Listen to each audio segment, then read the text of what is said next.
সন্মানীয় সতীৰ্থসকল, অহা কাইলৈ ৰাতিপুৱাৰ পৰা অনুষ্ঠিত হ'ব বৰছলি প্ৰিমিয়াৰ লীগৰ প্ৰথমখন মেচ।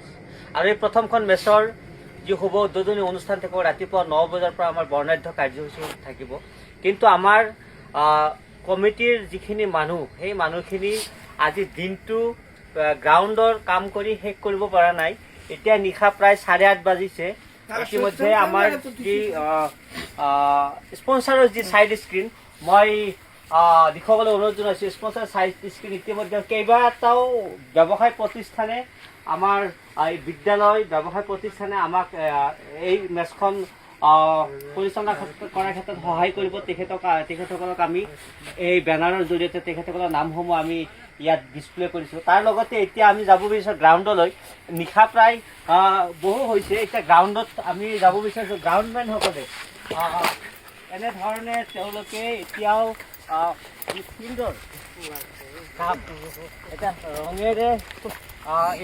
ৰঙেৰে কি ঠাইত পিচ গছ আৰু এই চাওক BPL বৰছলি প্ৰিমিয়াৰ লীগ কি সুন্দৰভাৱে ইয়াত কালাৰিং কৰা হৈছে। বৰছলি প্ৰিমিয়াৰ লীগ এতিয়া হয়তো দেখাত অকণমান অস্পষ্ট হৈছেও যদি ৰাতিপুৱা ভাগত ধুনীয়াকৈ এইটো দেখা পাব। আৰু তাৰ লগতে মই পিটছলৈ আহিবলৈ অনুৰোধ জনাইছোঁ। এটা সুন্দৰ পৰিৱেশ সৃষ্টি কৰিছে আমাৰ সতীৰ্থসকলে, এটা সুন্দৰ পৰিৱেশ। দুটা পেভিলিয়ন, দুটা দলৰ দুটা পেভিলিয়ন। তাৰ লগতে ৰাতিপুৱা মেচসমূহ যি লাইভ টেলিকাষ্ট হ'ব, লাইভ টেলিকাষ্টৰ যি স্ক'ৰবোৰ্ড হ'ব, স্ক'ৰবোৰ্ড ডিজিটেলাইজ কৰা হৈছে। ডিজিটেলাইজ কৰাৰ কাৰণেও আমাৰ এটা ব্যৱস্থা গ্ৰহণ কৰা হৈছে। গতিকে আমাৰ খেলুৱৈ বন্ধুসকলক অনুৰোধ জনাইছোঁ, আপোনালোকে ৰাতিপুৱা ঠিক 9 বজাৰ আগে আপোনালোকে 8টা দলৰ প্ৰতিগৰাকী খেলুৱৈ, প্ৰতিগৰাকী কৰ্মকৰ্তা তেখেতসকলে জাৰ্চি পৰিধান কৰি ফিল্ডত আহিব। আপোনালোকৰ কাৰণে এটা প্ৰদৰ্শনীমূলক এটা আমি কাৰ্যসূচী ৰাখিছোঁ। আপোনালোকৰ ইয়াত বহুত ৰাইজ থাকিব, তেওঁলোকৰ সন্মুখত দৰ্শকৰ সন্মুখত আপোনালোকক পৰিচয় দাঙি ধৰা হ'ব। একোটা দলৰ পৰিচয় থাকিব।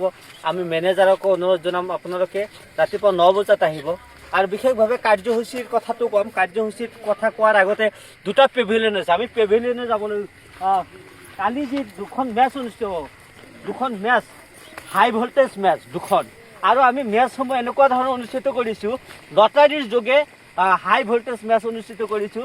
আৰু তেওঁলোকৰ ভাগ্য ভাল, মোৰ হাতেৰে দুটা টিম লটাৰীৰ যোগেৰে তুলিছিলোঁ। আৰু ছানৰাইজ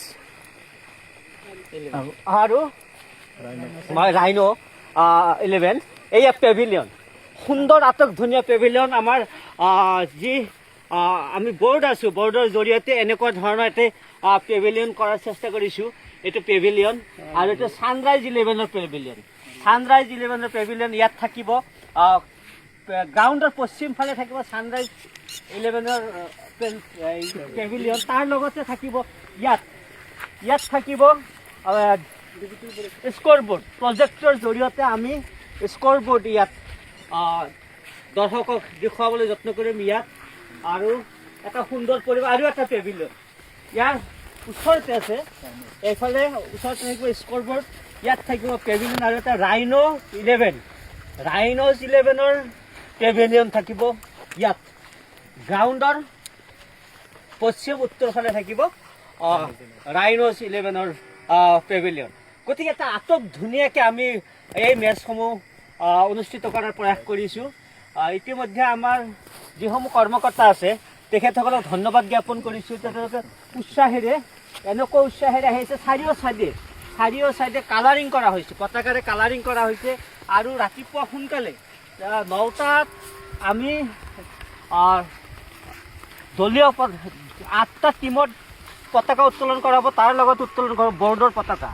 আৰু যিহেতু গ্ৰাম অঞ্চল তথাপিও আমি ছাইড স্ক্ৰীণৰ ব্যৱস্থা কৰিছোঁ। ক্ৰিকেটৰ একেবাৰে ইণ্টাৰনেশ্যনেল টাইপ আমি ছাইড স্ক্ৰীণৰ ব্যৱস্থা কৰিছোঁ। ইয়াত থাকিব ছাইড স্ক্ৰীণ। আৰু আমাৰ বৰ্ডৰ যি অতিথি আছে, বৰ্ডৰ অতিথি আৰু বৰ্ডৰ মেনেজমেণ্ট ছিষ্টেম আৰু লাইভ টেলিকাষ্ট কৰা ছিষ্টেমসমূহ থাকিব ইয়াত দুটা পাৰ্ট মই দেখাবলৈ যাচ্ছোঁ। বৰছলি প্ৰিমিয়াৰ লীগ ছিজন 1 2025-26 এটা সুন্দৰ সৰ্বাংগ সুন্দৰ এটি ইয়াত আমাৰ কমিটিৰ বাবে লাইভ ষ্ট্ৰীমৰ বাবে ব্যৱস্থা কৰা হৈছে আৰু আজি অহা কাইলৈ যে মেচ হ'ব ইয়াত ধুনীয়াকৈ লিখি দিয়া হৈছে ছানৰাইজ 11 ভাৰ্চাছ ৰাইন'জ 11 হাই ভল্টেজ মেচ। গতিকে দৰ্শকসকল তথা খেলুৱৈ বন্ধুসকল আপোনালোকে ৰাতিপুৱা সোনকালে যিমান সোনকালে পাৰে আপোনালোকে ইয়ালৈ আহিব আৰু ইয়াত বহুত কৰণীয় কাম থাকে। আমি কমিটিৰ মানুহখিনি যদিও লাগি আছোঁ ইয়াত আমাৰ সকলোৰে সহযোগিতা লাগিব।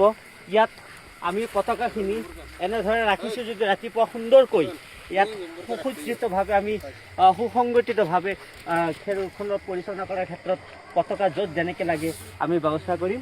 গতিকে সন্মানীয় সতীৰ্থসকল আপোনালোকে ৰাতিপুৱা সোনকালে 9টা বজাৰ লগে লগে ইয়াত আহিব আৰু আমাৰ ৰফিকুল ইছলাম আছে তেখেতক কিবা আহ্বান জনাব আপোনালোকক। ঠিকে আছে, বহুত ভাল লাগিছে যিহেতু অহাকালি আমাৰ ধুনীয়া পৰিৱেশ হ'ব আৰু আমাৰ সতীৰ্থসকলক পাছফালে আহিবলৈ অনুৰোধ জনাইছোঁ।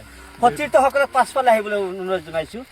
গতিকে আমাৰ এই এতিয়া নিশা আইডেণ্টি কাৰ্ড আহক এইফালে আহক এখন আইডেণ্টি কাৰ্ড লৈ সকলোৱে আছে ইয়াতে ধুনীয়াকৈ আমাৰ বৰ্ডৰ মানে স্বেচ্ছাসেৱক বা এওঁ হৈছে আমাৰ অৰ্গেনাইজিং কমিটিৰ সদস্য। গতিকে এটা আমি ভাল পৰিৱেশ অনাৰ চেষ্টা কৰি আছোঁ। ভাল পৰিৱেশ এইটো কাৰণে কৈছোঁ যি সময়ত মানুহে যুৱ প্ৰজন্মৰ মাজত ড্ৰাগছ মোবাইল গেমিঙে এক প্ৰৱণতা সৃষ্টি কৰিছে, সেই সময়ত আমি বৰছলি প্ৰিমিয়াৰ লীগ অনুষ্ঠিত কৰাৰ লগে লগে এনেকুৱা এটা পৰিৱেশ আৰম্ভ হৈছে। সকলোৱে যেন ক্ৰিকেটৰ প্ৰতি ধাৱমান হৈছে আৰু প্ৰায় ল'ৰাই খেলুৱৈসকলে কি সুন্দৰভাৱে আহি তেওঁলোকে খেলিছে।